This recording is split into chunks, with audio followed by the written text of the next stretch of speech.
Pernahkah kamu berpikir kalau sebenarnya Indonesia bukan nama asli negeri ini?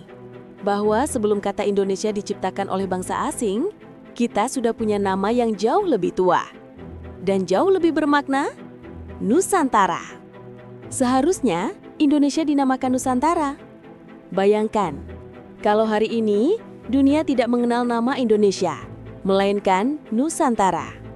Sebuah nama yang berasal dari peradaban kuno, lahir dari laut, pulau, dan jiwa bangsa yang telah ada jauh sebelum kata Indonesia ditemukan.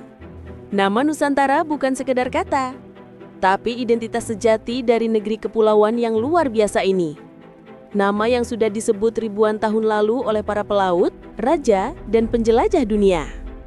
Asal kata Nusantara. Kata Nusantara pertama kali muncul dalam Negara Kertagama, kitab kuno peninggalan Majapahit abad ke-14.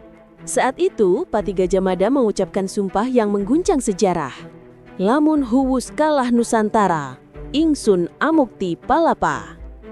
Artinya, jika seluruh Nusantara telah ditaklukkan, barulah aku akan berhenti berpuasa dari kenikmatan dunia. Bagi Gajah Mada, Nusantara berarti seluruh wilayah kepulauan di luar Jawa yang menjadi cita-cita persatuan bangsa di bawah panci Majapahit. Itulah pertama kalinya konsep negara kepulauan yang bersatu muncul di bumi Asia. Nusantara sebelum Indonesia. Sebelum Belanda datang dan menyebut negeri ini Hindia Belanda, bangsa-bangsa lain sudah mengenalnya dengan berbagai nama. Dalam catatan Tiongkok, disebut Nanhai, Kepulauan Samudra Laut Selatan. Dalam teks India kuno disebut Dwipantara, Kepulauan di Antara. Dan dalam lidah Melayu berubah menjadi Nusantara, artinya pulau-pulau di seberang lautan. Jauh sebelum bangsa Eropa tahu apa itu Indonesia, nama Nusantara sudah menggema di pelabuhan, di prasasti, dan dalam cerita para pelaut. Lahirnya nama Indonesia. Barulah pada abad ke-19, seorang ilmuwan Inggris bernama George Winsor L. memperkenalkan istilah baru, yaitu Indonesians, gabungan dari Indus dan Nesos, bahasa Yunani untuk pulau. Tujuannya sederhana, menyebut kelompok kepulauan yang berada di sekitar India. Namun muridnya, James Richardson Logan, kemudian mengubahnya menjadi Indonesia dalam tulisannya pada tahun 1850. Dan ironisnya, nama itu bukan berasal dari bangsa kita sendiri. Mengapa seharusnya Nusantara? Nama Indonesia lahir dari pengamatan kolonial, sementara nama Nusantara lahir dari jiwa dan lidah bangsa kita sendiri. Nama Indonesia, label geografis buatan orang asing. Nama Nusantara, simbol persatuan, warisan Majapahit, dan semangat kebangsaan asli. Bayangkan jika sejak awal negara ini dinamai Republik Nusantara. Nama itu akan mengakar pada sejarah, budaya, dan semangat leluhur. Kita tidak akan sekedar menjadi negara di antara India dan Pasifik, tetapi sebuah peradaban laut besar yang berdiri di antara dua benua dan dua samudra.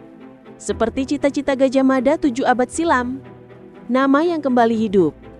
Kini, kata Nusantara mulai kembali bergema.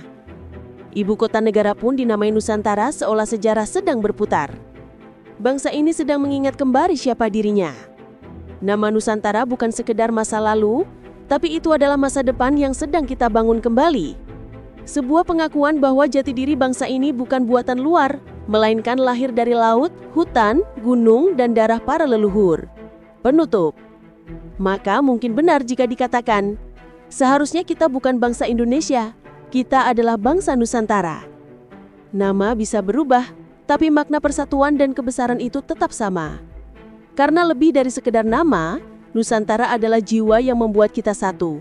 Dari Sabang sampai Merauke, dari Miangas sampai Rote. Kita bukan sekedar di antara dua samudra, kita adalah Nusantara, tanah air yang menyatukan dunia. Relik cerita bukan sekedar tentang masa lalu, tapi juga tentang bagaimana sejarah membentuk dunia kita hari ini. Kira-kira misteri atau kisah apa lagi yang harus saya bahas selanjutnya? Tulis pendapat dan saran kalian di kolom komentar ya. Siapa tahu cerita pilihanmu yang akan saya ungkap di video berikutnya. Subscribe sekarang dan jadilah bagian dari perjalanan waktu menuju kisah-kisah yang terlupakan.